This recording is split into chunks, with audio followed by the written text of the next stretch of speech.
You Are a Badass: How to Stop Doubting Your Greatness and Start Living an Awesome Life by Jen Sincero. Narrated by Jen Sincero. And still, after all this time, the sun has never said to the earth, "You owe me." Look what happens with love like that. It lights up the sky. Rumi. Introduction.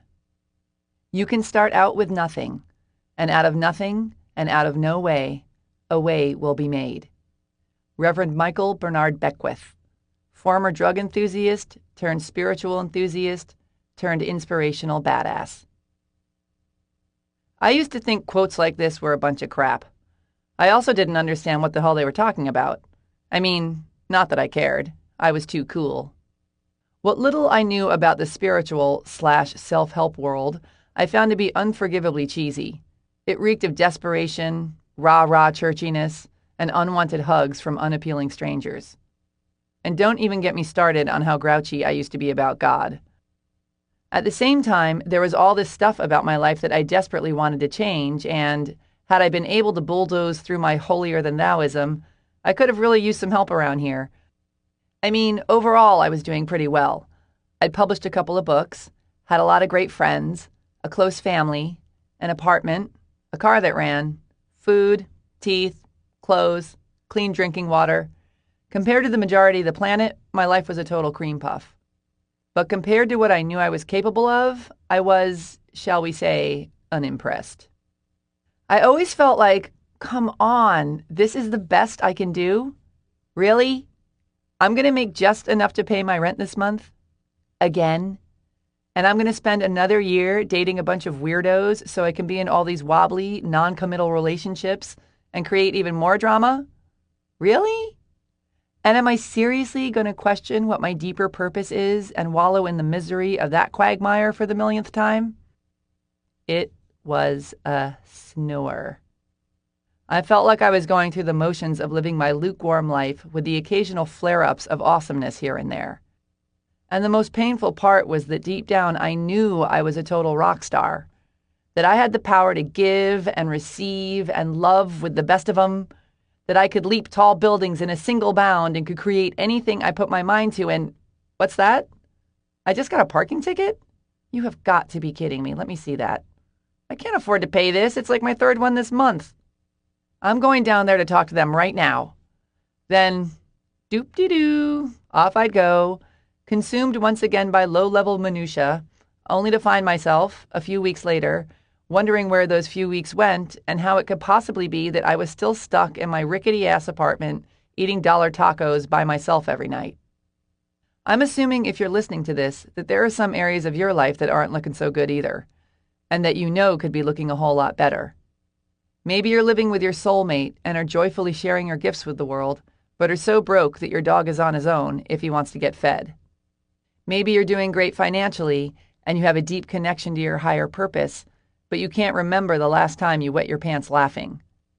Or maybe you suck equally at all of those and spend your free time crying, or drinking, or getting pissed off at all the meter maids who have precision timing and no sense of humor who, in your mind, are partly responsible for your personal financial crisis. Or maybe you have everything you've ever wanted, but for some reason you still feel unfulfilled. This isn't necessarily about making millions of dollars or helping solve the world's problems or getting your own TV show, unless that's your thing. Your calling could simply be to take care of your family or to grow the perfect tulip. This is about getting mighty clear about what makes you happy and what makes you feel the most alive, and then creating it instead of pretending you can't have it, or that you don't deserve it, or that you're a greedy, egomaniacal fathead for wanting more than you already have, or listening to what Dad and Aunt Mary think you should be doing. It's about having the cojones to show up as the brightest, happiest, badassiest version of yourself, whatever that looks like to you. The good news is that in order to do this, all you need to do is make one simple shift. You need to go from wanting to change your life to deciding to change your life. Wanting can be done sitting on the couch with a bong in your hand and a travel magazine in your lap. Deciding means jumping in all the way, doing whatever it takes, and going after your dreams with the tenacity of a dateless cheerleader a week before prom night. You'll probably have to do things you never imagined you'd do because if any of your friends saw you doing it or spending money on it, you'd never live it down. Or they'd be concerned about you. Or they'd stop being friends with you because now you're all weird and different. You'll have to believe in things you can't see, as well as some things that you have full-on proof are impossible. You're going to have to push past your fears, fail over and over again, and make a habit out of doing things you're not so comfy doing. You're going to have to let go of old, limiting beliefs and cling to your decision to create the life you desire like your life depends on it. Because guess what? Your life does depend on it. As challenging as this may sound, it's nowhere near as brutal as waking up in the middle of the night feeling like someone parked a car on your chest, crushed under the realization that your life is zooming by and you have yet to start living it in a way that has any real meaning to you. You may have heard stories about people who had these major breakthroughs when the shit really hit the fan. They found a lump or got their electricity turned off or were moments away from having sex with strangers to buy drugs when suddenly they woke up, transformed. But you don't have to wait until you hit rock bottom to start crawling out of your hole. All you have to do is make the decision. And you can make it right now. There's a great line from the poet Anais Nin that reads, "And the day came when the risk to remain tight in a bud was more painful than the risk it took to blossom." This is how it was for me, and how I think it is for most people. My journey was a process, and still is, that started with my decision to make some serious changes, regardless of what I had to do to make them. None of the things I'd already tried were working. Mulling it over and over with my equally broke friends and my therapist, working my ass off, going out for a beer and hoping it would take care of itself. I was at the point where I would try anything to get my act together. And lordy, lord, it's like the universe was testing me to see just how serious I was. I went to motivational seminars where they made me wear a name tag and high-five the person next to me while shouting, "You're awesome and so am I." I beat a pillow with a baseball bat and shrieked like I was on fire.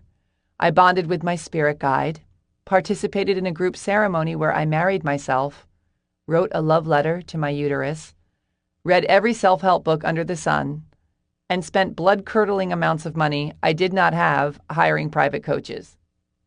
Basically, I took one for the team. If you're new to the self-help world, I'm hoping this book will ease you into some of the basic concepts that totally changed my life so you can have a breakthrough too, without making you want to run off screaming in the process. If you've already dipped your toe in the self-help pond, I hope it'll say something in a new way that turns a light on so you can make some major shifts, create some tangible results, and someday wake up crying tears of giddy disbelief that you get to be you.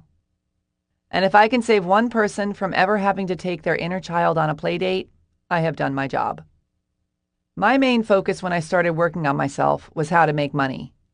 I had no idea how to make it on a consistent basis, and was totally weirded out by admitting that I even wanted to in the first place.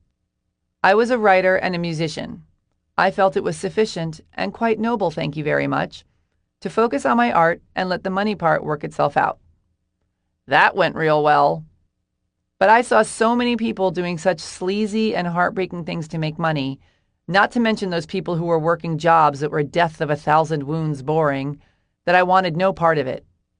Add to that my slew of other crippling beliefs about the unholy dollar, and it's a wonder I wasn't eating out of a dumpster. I finally realized that I needed not only to focus on making money, but that I also needed to get over my fear and loathing of it if I wanted to start pulling it in. This is when the self-help books started infiltrating my house, and the name tags assumed their mandatory and humiliating post above my left boob. Eventually, I took my credit card debts to unthinkable heights by forking over more money than I'd paid for all my janky cars put together and hired my first coach. Within the first 6 months, I tripled my income with an online business that I created around coaching writers. And now I've grown it to a place where it affords me the means and the luxury to travel the world freely, while I write, speak, play music, and coach people in all areas of their lives, using many of the concepts I used to so enjoy rolling my eyes at and with which I am now obsessed. In an attempt to get you where you want to go too, I'm going to ask you to roll with some pretty out there things throughout this book, and I want to encourage you to have an open mind. No, on second thought, I want to yell in your face about it. Stay open or else you are screwed. I mean it. This is really important. You've gotten to where you are right now by doing whatever it is you're doing. So if you're less than impressed with your current situation, you clearly need to change things up. If you want to live a life you've never lived, you have to do things you've never done. I don't care how big a loser you may or may not perceive yourself to be right now. The fact that you have the luxury of time to listen to this book and the money to buy it puts you way ahead of the game. This isn't something to feel guilty or whiny or superior about, but it is something to appreciate. And should you make the decision to really go for it, know that you are extremely well poised to knock it out of the park and share your awesomeness with the world. Because that's really what this is all about. We need smart people with huge hearts and creative minds to manifest all the wealth, resources, and support they need to make their difference in the world. We need people to feel happy and fulfilled and loved so they don't take their shit out on themselves and other people and the planet and our animal friends. We need to be surrounded by people who radiate self-love and abundance so we don't program future generations with gnarly beliefs like money is bad and I'm not good enough and I can't live the way I want to live. We need kick-ass people to be out of struggle and living large and on purpose so they can be an inspiration to others who want to rise up too. The first thing I'm going to ask you to do is to believe that we live in a world of limitless possibilities. I don't care if you have a lifetime of proof that you can't stop shoving food in your face, or that people are intrinsically evil, or that you couldn't keep a man if you were handcuffed to his ankles. Believe that anything is possible anyway. See what happens. What do you have to lose? If you try getting through this book and decide it's a bunch of crap, you can go back to your sucky life. But maybe, if you put your disbelief aside, roll up your sleeves, take some risks, and totally go for it, you'll wake up one day and realize you're living the kind of life you used to be jealous of.